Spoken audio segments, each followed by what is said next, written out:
I'm with Adam Azzie talking about his runners for Lomron's King's Plate Day at Hollywood Bates Kenilworth on Saturday the 6th of January. Adam, thank you so much for your time.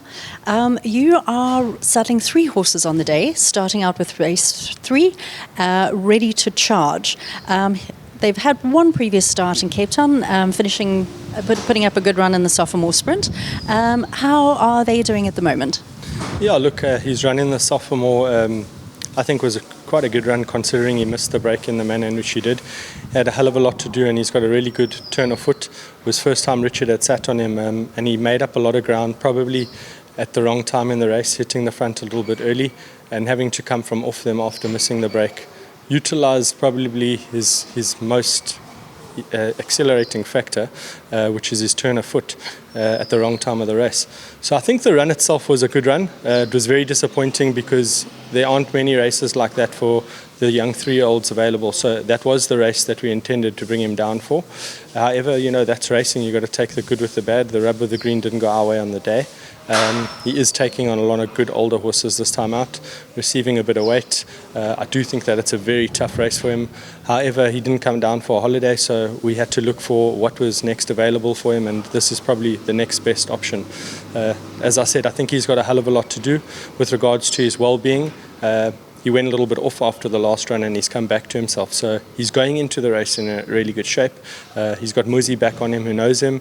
I think that's a big factor, that, you know, he knows the horse, and if he can find himself in a good race, I think he'll run a competitive race. For me to stand here and say that he's unbeatable or something like that, it would be silly of me. He's got a lot to do for a young horse.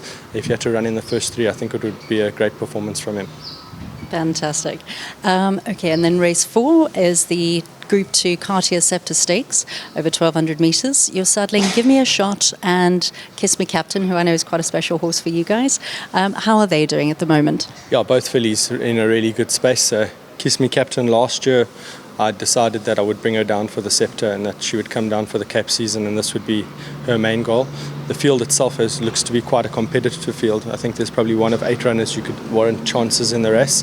Her first run at Kenilworth was a little bit disappointing, over the 1,000. She was heavily outpaced, but she's never really been a 5-furlong horse. You know, she did win the 5 her first start here, but I know that there hadn't been much work given to her from Joburg travelling down to the Cape, so she raced really fresh.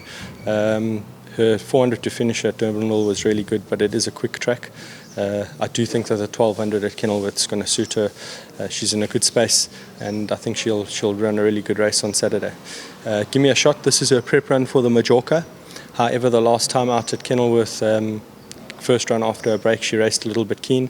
I freshened her up. I haven't done a hell of a lot of work with her. I do think the 1,200, she'll be finishing her race strong. She's a little bit outpaced and running on towards the end. I think it'll be a great prep for the Majorca. If she happened to win a race like this, it would be an absolute bonus. But the Majorca has been her main aim. I do think she still will run a competitive type of race. Super. Well, wishing you a very good day at the races. Thank you so much.